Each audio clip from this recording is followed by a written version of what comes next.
Hey guys, Yankee here, and welcome back to day 3 of my I Have No Electricity reading vlogs. It has officially been over 72 hours with no electricity and no internet and no running water, and it doesn't seem like it's going to be fixed soon. So, yesterday I think I said that the estimated date would have been 3 days from now, so 2 more days after this at 10 p.m. is when it's currently estimated we'll get power back. I'm hoping it will be sooner than that because I've seen electric company trucks all around here. Um, they were doing something because we had a guy on the road, holding a sign, to keep traffic from just going by. So hopefully that means it's gonna be done soon. But I've already read a bunch of books today, so there's gonna be at least one more video, but possibly up to 3 more videos. Alright, the first manga I read yesterday was Tamamo-chan's a Fox, Volume 6. I used this time to just sort of get this done. It was fine. It's interesting. It ended middle of the second year, or we were in the middle of the second year when it decided to start doing time skips and stuff. But it didn't particularly feel like a rushed ending. It felt kind of like a good stopping point, but they wanted to sort of wrap everything up and like get the school year done and things like that. Because the last sort of major happening before the time skip started was the school, Tamamo's school, or her class at least, took a field trip to Kyoto, which is where she's from. It's where her shrine is. And so we visited the shrine she's from, had some nice moments there, and then it's like, all right, now here's her graduating, and then here is 10 years later to when everybody meets again. This series was fine. It wasn't, again, anything to write home about. I don't know if I'll ever read this again. I'm not opposed to it, but it's not a series that's like, yeah, I can't wait to come back to this again sometime in the future. But it was fun. It was a cute little forkama. Um, I'll probably check out some whatever Yuki Ray puts out next because this was enjoyable.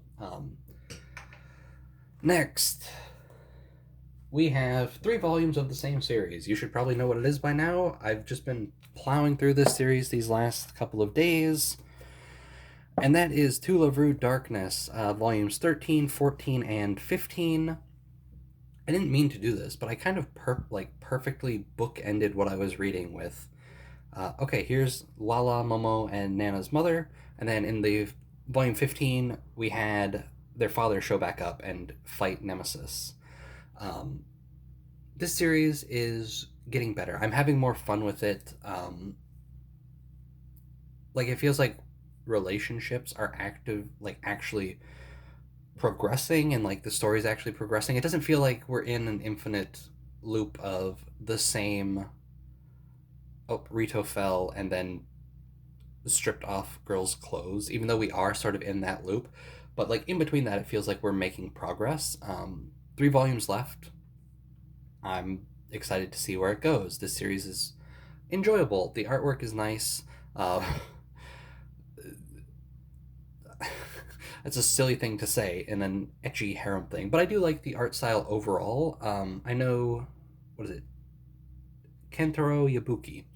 Um, he's done non-ecchi manga too. I think he has another manga going on right now that I don't think is ecchi. And there's been like fight scenes in this series throughout that makes me interested in seeing more, like a more battle-focused series from him. I know he did one in the past. I don't know if it ever got licensed. And I don't know what the name of the new manga he's working on is, but I think Seven Seas is also publishing that. And if that's not a harem ecchi thing, I might check it out because I'm interested to see sort of him do a more standard battle manga, if that makes sense. But yeah, To Love for Darkness. I'm enjoying it a lot. I've sort of come around on it, specifically these last few days that I've been just plowing through the back half of the series. And finally, the last thing I read, True Tenchimuyo, Volume 3, Washu. I did not read much of this. I read a chapter, so previously I had read the opening chapter with Mihoshi sort of telling a story from her like great great grandmother or whatever, and then the first chapter about Washu, and then I stopped. And then today, or yesterday, when I did the reading for this, I only read the chapter called Naja, which was okay. Um, I think I set my expectations too high for this because of how much I like Washu. Um, and so far, it's just been fine. Yeah, like it's not like the Jirai volume or the Yosho volume where these were characters that I didn't have like huge expectations for, or like a lot of like I didn't have an affinity for them when I went in. So sort of getting those stories, I got hooked pretty quick. Whereas this, I'm not really as invested so far, even though I really like Washu as a character.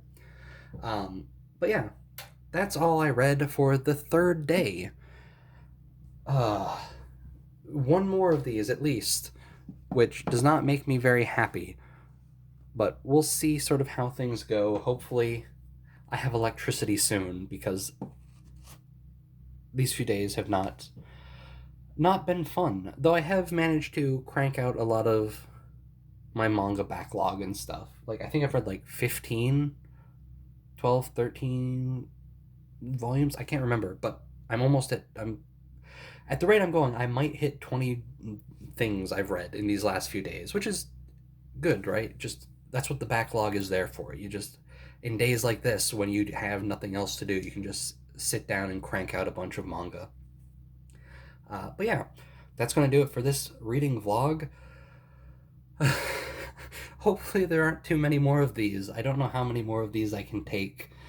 Anyway, thanks for watching. I will see you guys tomorrow with day 4. So I'll see you then.